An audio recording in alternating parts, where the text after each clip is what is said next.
or welcome back to my channel. So today I'm gonna film a video which I felt like needed filming, if that's the only way I can describe it, because there's, as you guys know, I had a baby. If you don't know, then no, you know, but I felt like there's so many videos out there on the truth about giving birth and the truth about kind of pregnancy and what pregnancy is really like, and it's not this glamorous, you know, 9 months that kind of you would think it was. But I don't feel like there's enough videos out there, or there's enough information out there, unless you really go looking for it or you do your research, which I didn't do. But there's not enough information on the reality of postpartum, which is, you know, after you give birth, the few weeks, few months that follow. So my little guy is now, he's coming up to 11 weeks this Friday.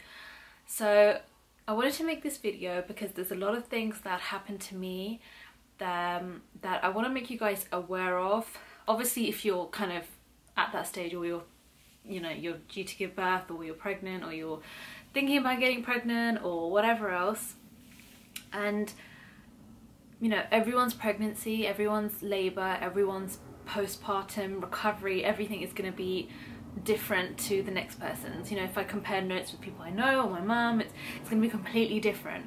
But this is just my experience, and these are just things that I didn't know. Not all of them, some of them I was aware of, but these are things that I didn't know about the recovery. So yeah, I've made some notes. I made some notes because there is literally that much.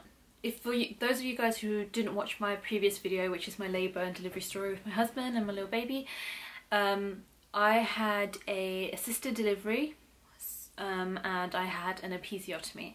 So an episiotomy, if you don't know, is basically, and also guys, I feel like I have to say a bit of a disclaimer that if you are squeamish, or if you don't like details, or like kind of dirty details kind of thing, you're not gonna want to watch this video, at least, because there's a lot of I'm gonna be mentioning things that are probably TMI for a lot of people. So yeah, so yeah, I had a episiotomy, which is basically an incision, a surgical cut, and it goes from your vagina to your bum hole, basically. From your vagina to your bum hole. It's a cut, and the reason they make that cut is obviously to make your vagina bigger and help you kind of get your baby out. And obviously they used forceps in my case, so they kind of needed that space to get the forceps into my vagina basically and get the baby out. So yeah, so that's what I had. Now with that comes a whole host of problems on its own and issues, so that's going to be specific to me. And obviously if you give birth naturally and you don't tear, or you know, no cuts need to be made, or you don't need any assistance, and you give birth and you know, have a minor tear here and there, whatever, then your recovery is going to be completely different to mine. So this is just my recovery, my postpartum. The dissolvable stitches, so that's kind of a good thing in the sense that I didn't need to go back and have my stitches removed, so they kind of just dissolve over time in that area. But I was told by my midwife not to have a bath for about at least 2 weeks, to shower with just warm water maybe in a few days time, like I think 4 or 5 days time, but not to have a bath. Now that completely contradicts, you know, back in like my mum's time, when as soon as they would have their baby in the hospital, the midwives or the nurses would basically get them in the bath straight away, in a saltwater bath, and kind of get them cleaned up and stuff. That's not what happened to me. That's not what, you know, I think every hospital is different, but that's not what happened in my case. You know, the first thing you notice when you have your baby is the amount of bleeding, and is the horrible pain down there. and you know, you have been cut. As painful as that sounds, that's exactly how painful it is. You have been cut. So yeah, everything from sitting on that area to getting up, to going to the toilet, to urinating, to anything in that area, and you realize so much how much that area means to you after you have a baby, because even the simple things like pushing something or opening a door, muscles down there are working, helping you do that you didn't realize were doing that before, and everything becomes just so tender and so painful. So yeah, I had a very hard time in that area, and because I was breastfeeding, you know, for one night and one day I was in hospital, and because I was breastfeeding, every time my little baby would latch on and he would try and breastfeed, I would feel like a gush of blood come out, and yeah, that happened every time he kind of sucked for his milk, basically. And because of that, you have to wear pads, and those pads, the pads that you wear, not the pads you wear when you're the period. No, these are like, they are like little mini hamster mattresses. Like, if I could describe something like a rabbit would sleep on, they're like Kotex, your ultra always maxi night maxi, like the biggest. You want the biggest, thickest pads ever.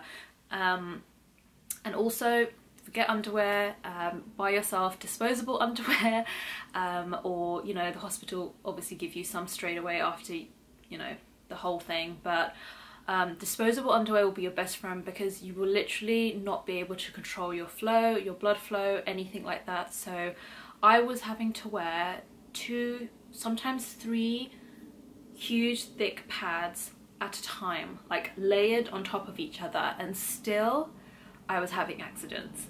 So yeah, they don't tell you that. And you know, with the disposable underwear, you obviously can throw it away and you can just keep changing. Is in terms of breastfeeding, again, personal choice, but I was breastfeeding. I breastfed for about 4-5 weeks, and for personal reasons I had to stop. But in terms of breastfeeding, it's the most rewarding yet the hardest thing I had to do. It's emotionally, mentally, physically exhausting, because your baby is solely relying on you to feed and to nourish it and everything else. And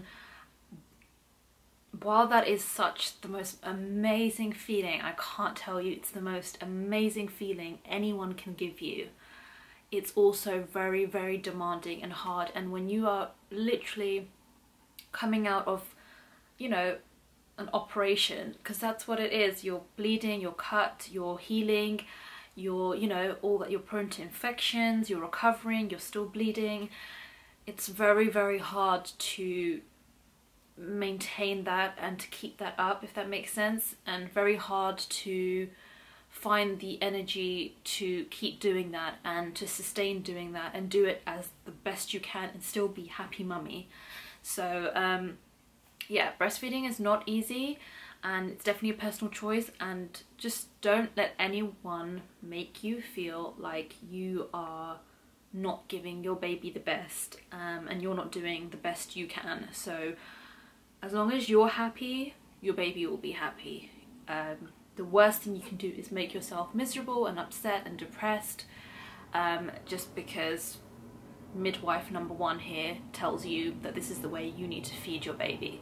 Another thing I didn't really expect was the kind of mental, emotional side of things.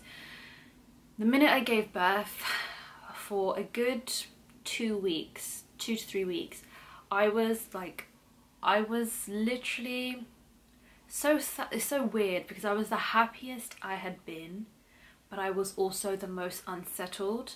I was the most shaken. I was the most filled with like anxiety. I was just a wreck. And probably doesn't come across in the pictures on Instagram, and you know, no one's gonna share that, but that's definitely how I felt.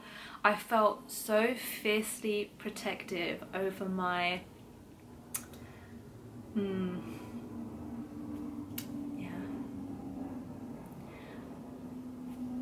I felt so fiercely protective over my baby, over my son. I can't even tell you. Like, I was envisioning things that are not even normal. Like, I was envisioning something happening to him, or when he's sleeping, like, you know, him not breathing, and you know, every worst possible scenario you could think of that could happen to a baby, I was imagining that happening. I was having nightmares. I was waking up. I would watch him for hours while he was sleeping in the middle of the night. I would be shining my phone, like my iPhone camera light, on his face to check his chest was moving, he was breathing. Like, I was OCD about germs, OCD about who was touching him and were their hands clean and this and that, and I drove myself insane. Like, I drove myself to the point where I was just not taking in the fact that I had a beautiful baby boy. He was healthy, he was here, and everything else was gonna work out. I was worried about, was he getting enough milk? I was worried about, like, you know, why does he have this? Why does he have that? Why is he doing this? And it was very, very hard. It was very, very hard. And no, like, you can't, nothing prepares you for that you carry your baby for 9 months, and when you give birth, it's like this image of, you're gonna give birth, you're gonna have your baby, and then you and your husband and your baby are gonna be, like, you know, strolling through the park with your Starbucks and, you know, happy days. And it's just not realistic. It's not like that, not for everyone, and it wasn't like that for me. And reality hits you hard. And, you know, being up every 2 hours, waking up every 2 hours, not having more than a 2-hour stretch of sleep, all this stuff, like, definitely plays such a big part on your mental health. And I think it's very important to, like, allow others to help you look after your baby as well. And I think that's probably, like, I will forever be grateful to my husband, to my mum, to my dad, my brothers, like everyone, like my, you know, everyone who had played a part in looking after him in those first few weeks when I was just really I was not the best mum I could be. Like, that's this, it's sad, but it's true. I wasn't me. I wasn't happy. I wasn't cheery. I wasn't singing and making him laugh. And, you know, I know he's a newborn and everything, but now, like, I hope he gets to see his real mum. I don't know why I'm getting upset. I think it's just, yeah, I don't know. But yeah, he is a happy baby. I'm a happy mum.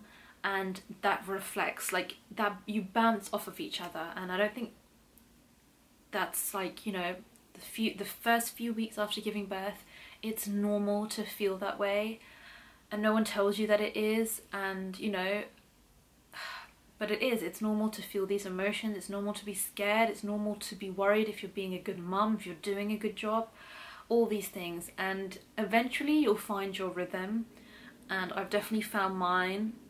And I've got a great support system around me, because sometimes you will feel emotionally and mentally, you will feel, and physically you will feel like you're a machine. You'll feel like, I'm feeding, pooping, not I'm pooping, feeding, he's pooping, is he sleeping, and repeat. You're just like this on this hamster wheel, and you're just repeating these 3 things over and over again. And it's not easy, but, you know, and those are the days and those are the moments that you're also meant to cherish the most, because they'll never be that small and vulnerable and young and all the rest of it. But yeah, it does get easier. It definitely does get easier. And another thing, so obviously when I stopped breastfeeding, I think it took about another 2 weeks, not even that, I would say. And then once you're done bleeding from your labour, on comes, knock knock knock, your period on the door, and it wants to greet you. So, and the fact that you would not have had, I didn't have a period obviously for the whole entire time that you're pregnant, it's just like, it's time to make up for lost time. That's how it feels. And so you're still not done bleeding. So I am now nearly 11 weeks, and I probably stopped bleeding about 8-9 days ago. So it's a lot, and in that time you need to make sure you are eating well, you need to make sure you're taking iron supplements, and you know, you're just looking after yourself. And that brings me on to like the physical aspect. And physically, like my mum said to me, she was like, after you give birth, don't look at yourself, don't go into the bathroom, and you know, look at your tummy or anything, because it will be a shock. And it was a shock. And I didn't actually look at my stomach. I was not interested in looking at myself until probably like a week down the line. I was just curious, and I kind of just like lifted my top up to look at my belly, and it really hits you hard. And I don't think anything can prepare you for that. And now I'm a lot more comfortable with it, but then I was mortified. And I'm laughing, but it wasn't funny. I obviously had my pup's pregnancy rash, which left me with hives, and you have to itch this rash. There was no getting away from this rash. It was like chicken pox on, I don't know, steroids. It was intense. So I had to itch, and I left myself with a lot of scars in a lot of places. I still have scars, and kind of, I don't know if you see like kind of brown spots or whatever. You might be able to see them on my arms in places. But yeah, my stomach took the brunt of it, because it was this part of my body that was obviously the stretched the most. So when I was scratching away, I was scarring myself for life. But yeah, and when the skin kind of shrinks back, you can really see the damage you've been doing. And I'm not talking about stretch marks, I'm talking about that kind of scarring. But yeah, so you know, I would definitely say that allow yourself time to heal. I am still healing. I am nearly 11 weeks on. My episiotomy has taken so long to heal. I've had 2 infections, and every time you get an infection down there, because it's a very hard place to keep dry. TMI, it's true. So, you know, salt baths, tea tree oil baths, lots of sitz baths where you just kind of douse in that area. No soap, but just using tea tree oil and salt water and all that kind of stuff.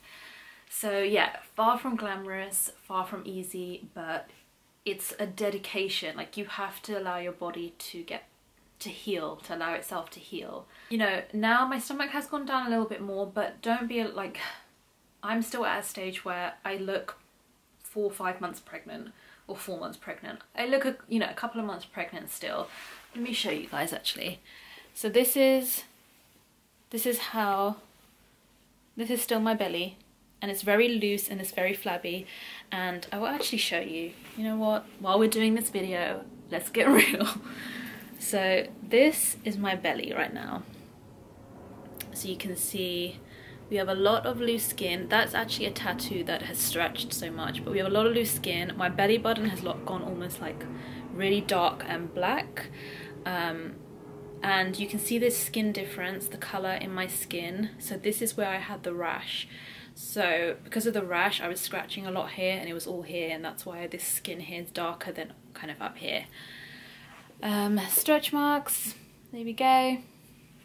So yeah, so not pretty, but I grew a tiny, gorgeous, beautiful human, and I've made my peace with how I look and how I will probably look for the rest of my life now, and if I have more kids, and you know. So whereas kind of in the first few days after giving birth, it's a lot to take in. So just maybe not look at yourself, or kind of just worry about yourself, worry about your own health, and worry about your baby, and everything else will slowly start to like fit in like a little jigsaw piece. Yeah, and you know, there's a lot of pressure. We're not celebrities, we don't have personal trainers and personal chefs. We are normal women, and it's gonna take us time to get to a place where we are healing, where we can get our bodies back. Not back, they'll never go back, but they could be better, or they could be the same, or they could be, you know, you could just feel stronger. And I think you know, there's a lot of pressure to kind of get back into your size 10. Right now I am, I was 81 kg, that was when I was pregnant. After I had my baby, I am now 74 kg. Before I kind of was pregnant, I was 64 kg. So I'm still 10 to 12 kg heavier after having my baby. And as much as I want to kind of get back into all my lovely old, I know it's not going to happen overnight, and I want to do it in a healthy and in a sustainable way as well. So lots of healthy eating and exercise, no heavy lifting, nothing that's going to cause my tear down there or stitches to open up.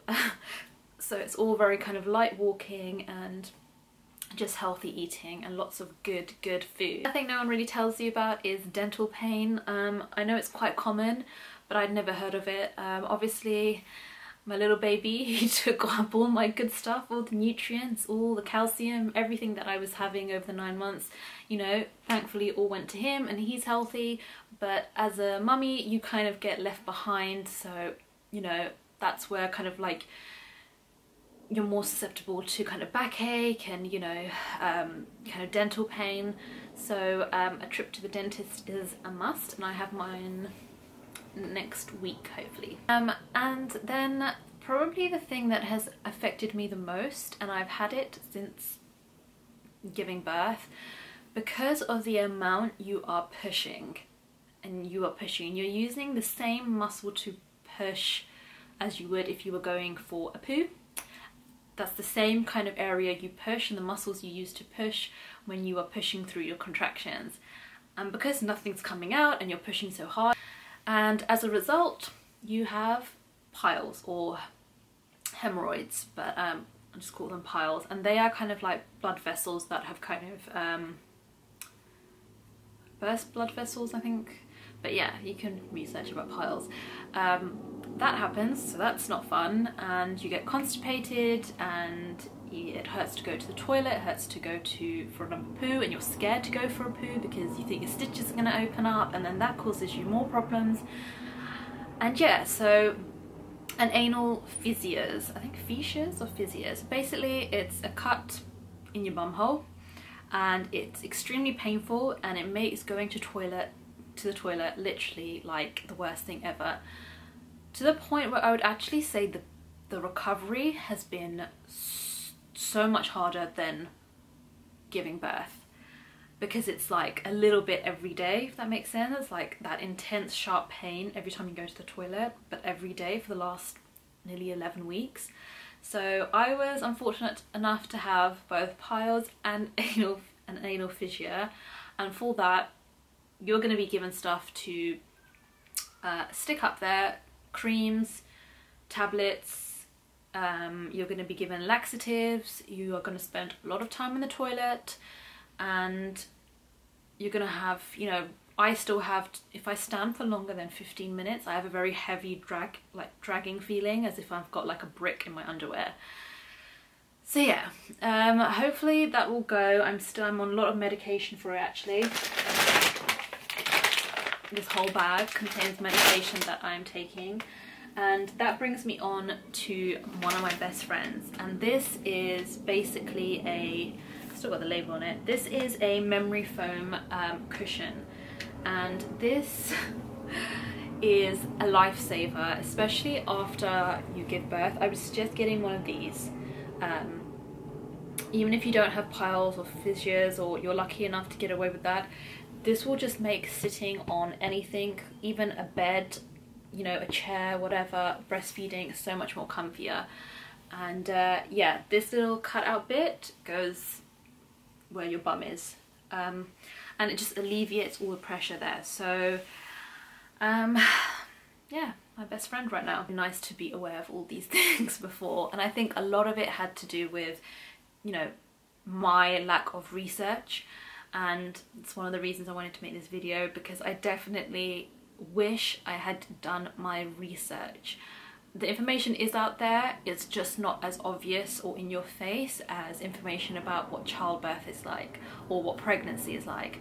Pregnancy was a walk in the park compared to the recovery. So, and that says a lot. I would go through those 9 months happily again rather than the last 11 weeks for me personally. Nothing to do with my gorgeous baby, it's just me. So for this, I have a healthy, gorgeous baby boy, and he has made me the happiest I have ever been in my life. I am the most content, and I feel very lucky and very blessed, and I'm thankful every single day. I know what a huge blessing having a baby is. I know what a huge blessing being able to carry a baby is.